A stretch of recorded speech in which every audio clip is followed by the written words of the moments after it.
नमस्कार।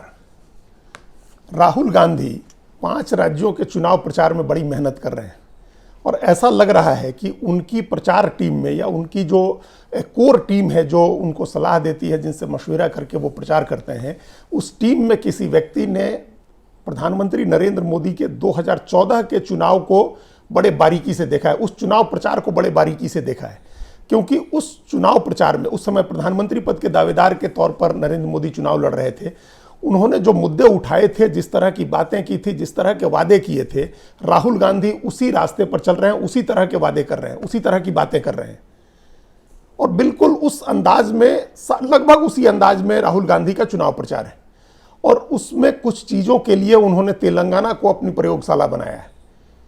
प्रधानमंत्री, याद करें, प्रधानमंत्री के दावेदार के तौर पर लड़ते हुए नरेंद्र मोदी के चुनाव प्रचार की क्या थीम थी? उनकी सबसे पहली और बड़ी थीम यह थी कि देश को लूटा गया है, भ्रष्टाचार बहुत हुआ है देश में और भ्रष्टाचार से पैसा लूट करके विदेशों में जमा किया गया है काला धन, वो काला धन ले आएंगे सरकार बनने के बाद। ये उनकी बड़ी थीम थी और इस थीम को उनके साथ साथ वो प्रचार कर रहे थे। उसके साथ साथ बाबा रामदेव, श्री श्री रविशंकर जैसे राजनीति से इतर के जो लोग थे, आध्यात्मिक गुरु, योग गुरु, ये लोग भी कहते थे और देश के लोगों ने इस पर बड़ा यकीन किया था। भारत का कितना काला धन विदेश में है, ये बताने के लिए प्रधानमंत्री ने एक जुमला, उसको समझाने के लिए एक जुमला गढ़ा था। उन्होंने कहा था कि इतना काला धन है कि अगर वो भारत में वापस आ जाए तो हर भारतीय के खाते में 10-10, 15-15 लाख रुपए आ जाएंगे।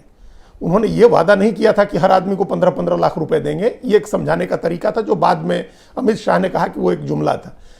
तो अभी तक विपक्षी पार्टियां इस बात का मुद्दा बनाती हैं कि 15-15 लाख रुपए नहीं आए, लेकिन ये एक थीम थी उनके प्रचार की कि इतना पैसा है काला धन विदेश में कि अगर वो आ जाए तो 15-15 लाख रुपए सबको मिल जाएंगे। बिल्कुल इसी अंदाज में राहुल गांधी ने तेलंगाना में प्रचार किया है।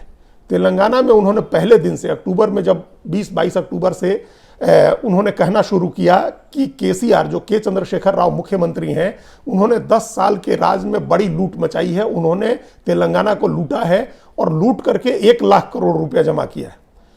इसके बाद उन्होंने कहा कि ये जो केसीआर की लूट का पैसा है 1 लाख करोड़ रुपया, ये वसूला जाएगा और ये वसूल करके आम लोगों को दिया जाएगा। यही बात प्रधानमंत्री के दावेदार के तौर पर नरेंद्र मोदी 2014 में कहते थे। 10 साल के बाद राहुल गांधी ये बात कह रहे हैं। अभी वो सिर्फ तेलंगाना में कह रहे हैं। ये बहुत दिलचस्प है कि वो ये बात अब दूसरी जगह नहीं कह रहे हैं। दूसरे राज्यों में भी चुनाव हुए, मध्य प्रदेश, छत्तीसगढ़ और मिजोरम में मतदान खत्म हो गया, लेकिन वहां नहीं कहा उन्होंने। हालांकि उनकी पार्टी, मल्लिकार्जुन खड़गे जो उनकी पार्टी के राष्ट्रीय अध्यक्ष हैं, वो ये कहते जरूर रहे मध्य प्रदेश में कि 50% कमीशन की सरकार चल रही है, या इसके पहले 40% कमीशन की सरकार बताते थे लोग कर्नाटक में बीजेपी की। लेकिन ये नहीं कहा कांग्रेस ने या राहुल गांधी ने कि इससे जो पैसा कमाया गया है वो लूट करके वापस ले आएंगे और जमा करेंगे, आम आदमी को दे देंगे। ये बात तेलंगाना में कही जा रही है। अब ये हो सकता है कि राहुल गांधी अभी भारतीय जनता पार्टी के खिलाफ इस तरह का अटैक नहीं करना चाह रहे हो।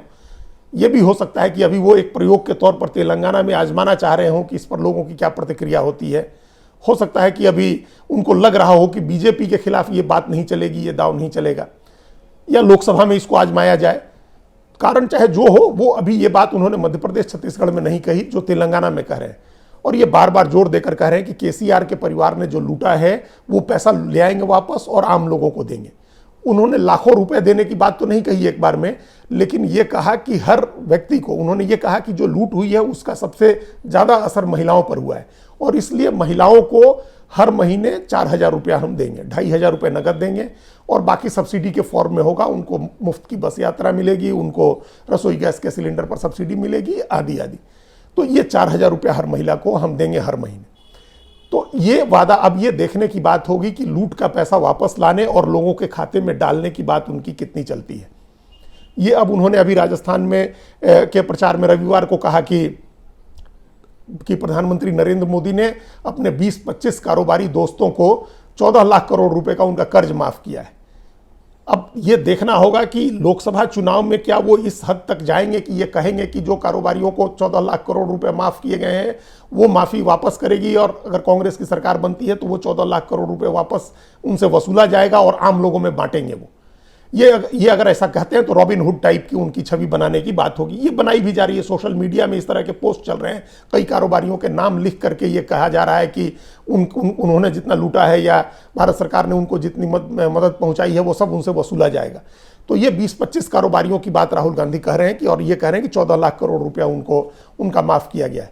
तो ये हो सकता है कि अगर तेलंगाना में कांग्रेस का ये दाव कामयाब होता है तो वो कह सकते हैं कि हम लोकसभा चुनाव में ये कह सकते हैं कि पिछले 10 साल में जो कारोबारियों को दिया गया है हम उनसे वसूलेंगे और वो आम आदमी के खाते में वो पैसा डालेंगे। तो एक तो ये एक उनके बुकलेट से, प्रधानमंत्री नरेंद्र मोदी के प्रचार के बुकलेट से एक ये पन्ना निकाला है राहुल गांधी की टीम ने, और वो इसका प्रचार कर रहे हैं।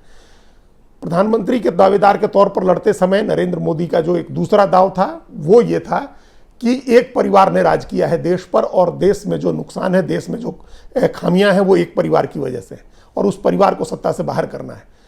ये बात राहुल गांधी तेलंगाना में कह रहे हैं, बाकी जगह तो नहीं कह रहे हैं, लेकिन तेलंगाना में उन्होंने इस बात को बार बार कहा कि एक परिवार का शासन है राज्य में। और ये भी अक्टूबर में से ही उन्होंने कहना शुरू किया कि सिर्फ केसीआर परिवार है, एक परिवार, उसका शासन चलता है, पूरे संसाधनों पर उस परिवार का कंट्रोल है, और वही इसके सारे पैसे उन्हीं के पास जा रहे हैं। उन्होंने ये भी कहा कि 60% बजट जिन मंत्रालयों का है वो उनके परिवार के पास है। ध्यान रहे कि अपने मतलब ये ध्यान रखने की बात है कि चंद्रशेखर राव मुख्यमंत्री हैं, उनके बेटे जो के.टी. रामाराव हैं वो भी मंत्री हैं, उनके भतीजे टी. हरीश राव भी मंत्री हैं, उनकी बेटी अभी एमएलसी हैं, पहले के. कविता और वो सांसद थी। तो हालांकि राहुल का ये कहना नहीं था कि सिर्फ ये इन लोग राजनीतिक पद पर बैठे हैं, उनका कहना था कि ये लोग कंट्रोल कर रहे हैं स्टेट को, एक परिवार कंट्रोल कर रहा है।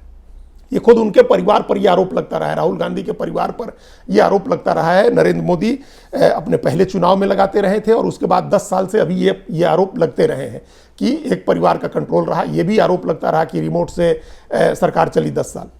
तो ये दूसरा दाव था जो नरेंद्र मोदी के तर्ज पर प्रचार का ये दूसरा तरीका है राहुल गांधी का। पहला कि लूट का पैसा वापस ले आएंगे, आम आदमी को देंगे।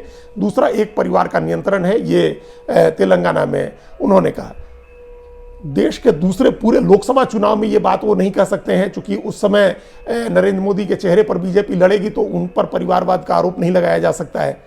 उल्टा अगर ऐसी कोई बात कांग्रेस कहेगी तो पलट के कांग्रेस के ऊपर आएगा, क्योंकि कांग्रेस का नियंत्रण एक परिवार के हाथ में रहा है लंबे समय तक, और वो परिवार अभी भी डोमिनेट कर रहा है, डोमिनेंट फैमिली है। और राहुल गांधी, प्रियंका गांधी वाड्रा दोनों प्रचार कर रहे हैं, आगे लोकसभा में भी करेंगे। लेकिन अभी के लिए इस चुनाव में, तेलंगाना के चुनाव में जो राहुल गांधी का प्रचार है वो बहुत दिलचस्प है इन दो कारणों से कि पैसा लूट का वापस ले आएंगे। ये इस दाव को वो अगले लोकसभा चुनाव में पूरे देश में भी आजमा सकते हैं, क्योंकि पिछले 10 साल से लगातार वो जो पहला चुनाव 2019 में लड़े थे, 5 साल का राज हुआ था नरेंद्र मोदी का, तब भी उन्होंने इस बात का बड़ा इशू बनाया था कि चौकीदार पैसे निकाल करके और कारोबारियों को दे रहा है, और अब भी उस बात को इशू बना सकते हैं। तेलंगाना में उन्होंने इस बात को वो आजमा रहे हैं कि ये बात लोगों को कितनी अपील करती है कि जो पैसा कारोबारियों को दिया गया है या किसी नेता ने कमा करके अपना जेब भरा है, अपना घर भरा है, वो पैसा वापस ले आया ला करके और आम लोगों के खाते में डाला जाता है, उनको उस पैसे का लाभ दिया जाता है। अगर ये दाव कामयाब होता है तो ये मानना चाहिए कि लोकसभा चुनाव में इसको राहुल गांधी आजमा सकते हैं। परिवारवाद का जो आरोप है, एक परिवार के नियंत्रण का जो मामला है, वो सिर्फ वहाँ तेलंगाना में चलेगा, क्योंकि तेलंगाना में लोग इस बात को समझ रहे हैं कि केसीआर का परिवार पिछले 10 साल से राज चला रहा है, उनका पूरा परिवार। अगर जो दूसरी ताकत है वो उसके बारे में भी कह सकते हैं कि एक परिवार का शासन है, हैदराबाद में एक परिवार का नियंत्रण है राजनीति पर, तो वहाँ तेलंगाना में ये चीज़ चल सकती है, पूरे देश में तो नहीं चलेगी। लेकिन एक दाव ये बहुत दिलचस्प है कि राहुल गांधी अब तक अपनी तरह से नए अपने एजेंडे पर प्रचार करने के लिए जाने जाते थे, उनकी टीम हर दिन नया एजेंडा ले आती थी, वो उस एजेंडे पर लौटे हैं जो नरेंद्र मोदी के प्रचार का एजेंडा रहा है। और दूसरी चीज़ जो है, अब जाति गणना और जो लोगों को सेवाएं और वस्तुएं मुफ्त में देने का मामला है, तो उसमें अब कुछ नयापन नहीं रह गया है।